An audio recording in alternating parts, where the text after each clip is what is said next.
ಎಲ್ಲರಿಗೂ ನಮಸ್ಕಾರ. ಆಫೀಸ್ ಕುಕ್ಕರಿಗೆ ಸ್ವಾಗತ. ನಾನು ನಿಮ್ಮ ಪ್ರೀತಿ ಅಪ್ಪೆ.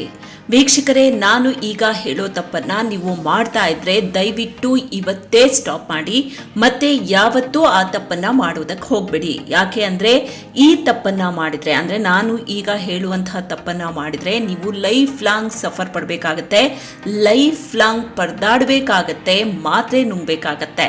ನಿಮ್ಗೆ ಇಷ್ಟ ಆಗಿದ್ದನ್ನ ಇಷ್ಟಪಟ್ಟು ಯಾವತ್ತೂ ತಿನ್ನೋದಕ್ಕೆ ಆಗಲ್ಲ, ಲೈಫ್ ಲಾಂಗ್ ಪರದಾಡಬೇಕಾಗತ್ತೆ. ನೆನಪಿರ್ಲಿ, ಎಚ್ಚರ ಇರ್ಲಿ. ಹಾಗಾದ್ರೆ ಏನದು ಆ ತಪ್ಪು ಅನ್ನೋದನ್ನ ಈ ವಿಡಿಯೋದಲ್ಲಿ ನಾನು ನಿಮ್ಗೆ ತಿಳಿಸ್ಕೊಡ್ತೇನೆ. ವೀಕ್ಷಕರೇ, ನಿಮ್ಗೇನಾದ್ರೂ ಲೇಟ್ ಆಗಿ ತಡರಾತ್ರಿ ಊಟ ಮಾಡೋ ಅಭ್ಯಾಸ ಇದ್ರೆ ಇವತ್ತೇ ನಿಲ್ಸಿ. ಈ ತಪ್ಪನ್ನ ಅಪ್ಪಿತಪ್ಪಿಯೂ ಮಾಡೋದಕ್ಕೆ ಹೋಗ್ಬೇಡಿ. ನಿಮಗೆ ಲೇಟ್ ಆಗಿ ಅಂದ್ರೆ ತಡರಾತ್ರಿ ಊಟ ಮಾಡೋ ಅಭ್ಯಾಸ ಇದ್ರೆ ನೀವು ಶುಗರ್ ಪೇಷಂಟ್ ಆಗೋದು ಪಕ್ಕ, ನಿಮಗೆ ಸಕ್ಕರೆ ಕಾಯಿಲೆ ಅಟ್ಕಾಯಿಸಿಕೊಳ್ಳೋದು ಪಕ್ಕ ಅಂತಾರೆ ತಜ್ಞರು. ಇದು ಹಲವಾರು ಅಧ್ಯಯನಗಳಲ್ಲಿ ಪ್ರೂವ್ ಕೂಡ ಆಗಿದೆ.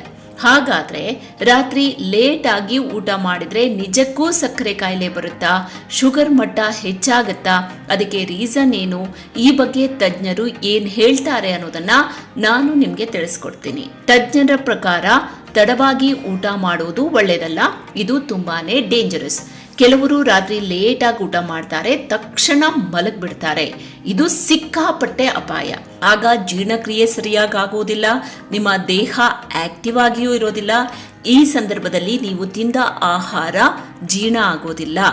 ಆಗ ರಕ್ತದಲ್ಲಿನ ಗ್ಲೂಕೋಸ್ ಮಟ್ಟ ಹೆಚ್ಚಾಗೋ ಅಪಾಯ ಇರುತ್ತೆ. ಮುಖ್ಯವಾಗಿ ರಾತ್ರಿ ಹೊಟ್ಟೆ ಬಿರಿಯೋ ಹಾಗೆ ಊಟ ಮಾಡೋ ತಪ್ಪನ್ನ ಮಾಡಲೇಬೇಡಿ. ಇನ್ನೊಂದು ವಿಚಾರ, ಸ್ವೀಟ್ಸ್ ತಿನ್ನೋ ತಪ್ಪನ್ನ ಮಾಡಲೇಬೇಡಿ ರಾತ್ರಿ ಹೊತ್ತು. ಇದು ತುಂಬಾನೇ ಅಪಾಯಕಾರಿ. ಇದರಿಂದ ರಕ್ತದಲ್ಲಿನ ಸಕ್ಕರೆ ಮಟ್ಟ ವೇಗವಾಗಿ ಹೆಚ್ಚಾಗೋ ಅಪಾಯ ಇರುತ್ತೆ.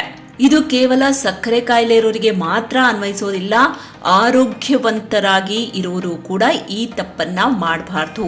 ತಡರಾತ್ರಿ ಲೇಟ್ ಆಗಿ ಊಟ ಮಾಡೋ ಅಭ್ಯಾಸ ಕೇವಲ ಸಕ್ಕರೆ ಕಾಯಿಲೆ ಮಾತ್ರ ಅಲ್ಲ, ಬೇರೆ ಬೇರೆ ಸಮಸ್ಯೆಗಳಿಗೂ ಕಾರಣ ಆಗಬಹುದು. ಎಚ್ಚರ. ಒಂದ್ ವೇಳೆ ನೀವು ದೀರ್ಘಕಾಲದವರೆಗೆ ಇದೇ ಅಭ್ಯಾಸವನ್ನ ಮುಂದುವರಿಸಿದ್ರೆ ಭವಿಷ್ಯದಲ್ಲಿ ನಿಮಗೆ ಆರೋಗ್ಯ ಸಮಸ್ಯೆಗಳು ಕಾಡಬಹುದು ಅಂತಾರೆ ತಜ್ಞರು. ಸಕ್ಕರೆ ನಿಯಂತ್ರಣ ವ್ಯವಸ್ಥೆ ದುರ್ಬಲ ಆಗೋ ಸಾಧ್ಯತೆ ಇರುತ್ತೆ. ಇದು ಇನ್ಸುಲಿನ್ ಮೇಲೆ ಪರಿಣಾಮ ಬೀರುತ್ತೆ ಮತ್ತು ರಕ್ತದಲ್ಲಿನ ಸಕ್ಕರೆ ಮಟ್ಟ ಸಾಮಾನ್ಯಕ್ಕಿಂತ ಹೆಚ್ಚಾಗೋದಕ್ಕೆ ಆರಂಭಿಸುತ್ತೆ. ಅನೇಕ ಸಂದರ್ಭದಲ್ಲಿ ಈ ಅಭ್ಯಾಸ ಮಧುಮೇಹ ಅಂದ್ರೆ ಸಕ್ಕರೆ ಕಾಯಿಲೆಯ ಅಪಾಯವನ್ನ ಹೆಚ್ಚಿಸುತ್ತೆ. ಹೀಗಾಗಿ ಪ್ರತಿಯೊಬ್ಬರೂ ಕೂಡ ಸಮಯಕ್ಕೆ ಸರಿಯಾಗಿ ಮತ್ತು ಸಮತೋಲಿತ ಆಹಾರವನ್ನ ಸೇವನೆ ಮಾಡುವ ಮೂಲಕ ಆರೋಗ್ಯವನ್ನ ಕಾಪಾಡಿಕೊಳ್ಳಿ ಅಂತ ತಜ್ಞರೇ ಎಚ್ಚರಿಕೆಯನ್ನ ಕೊಟ್ಟಿದ್ದಾರೆ. ಹೀಗಾಗಿ ಈ ಕಡೆ ಗಮನ ಇರಲಿ. ಹಾಗಾದ್ರೆ ಈ ಸಮಸ್ಯೆಯನ್ನ ತಡೆಯೋದು ಹೇಗೆ, ರಾತ್ರಿ ಯಾವ ರೀತಿಯಾಗಿ ಆಹಾರವನ್ನ ತೆಗೆದುಕೊಳ್ಬೇಕು, ಯಾವ ಮುನ್ನೆಚ್ಚರಿಕೆ ಕ್ರಮಗಳನ್ನ ವಹಿಸಬೇಕು ಅನ್ನೋದನ್ನ ನೋಡೋಣ. ರಾತ್ರಿ ಸ್ವಲ್ಪ ಬೇಗ ಊಟ ಮಾಡಿ, ಊಟ ಮಾಡಿದ ತಕ್ಷಣ ಮಲಗೋದಕ್ಕೆ ಹೋಗ್ಬೇಡಿ. ಊಟ ಆದ 2-3 ಗಂಟೆಯ ನಂತರ ಮಲಗಿ. ತಕ್ಷಣ ಮಲಗೋ ತಪ್ಪನ್ನ ಯಾವುದೇ ಕಾರಣಕ್ಕೂ ಮಾಡಬೇಡಿ, ಇದು ತುಂಬಾನೇ ಡೇಂಜರಸ್. ಇನ್ನು ರಾತ್ರಿ ಬೇಕಾಬಿಟ್ಟಿ ಹೊಟ್ಟೆ ಬಿರಿಯೋ ಹಾಗೆ ಊಟ ಮಾಡಬೇಡಿ. ತಿನ್ನೋ ಆಹಾರದಲ್ಲಿ, ಅದರಲ್ಲೂ ರಾತ್ರಿ ಹೊತ್ತು ಲಿಮಿಟ್ ಅಲ್ಲೇ ತಿನ್ನಿ, ಅಂದ್ರೆ ಸಮತೋಲಿತ ಆಹಾರವನ್ನ ಸೇವಿಸಿ. ಅದೇ ರೀತಿ ತಡರಾತ್ರಿಯಲ್ಲಿ ಸಿಹಿ ತಿಂಡಿ, ಅದೇ ರೀತಿಯಾಗಿ ಕರಿದ ಆಹಾರಗಳನ್ನ ಅಪ್ಪಿ ತಪ್ಪಿಯೂ ತಿನ್ಬೇಡಿ.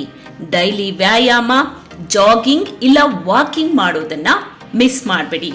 ತಪ್ಪದೇ ದೈಹಿಕ ಚಟುವಟಿಕೆಗಳಲ್ಲಿ ನಿಮ್ಮನ್ನ ನೀವು ತೊಡಗಿಸಿಕೊಳ್ಳಿ. ಇನ್ನು ಊಟ ಮತ್ತು ನಿದ್ರೆಗೆ ಸರಿಯಾದ ಸಮಯವನ್ನ ನಿಗದಿಪಡಿಸಿಕೊಳ್ಳಿ.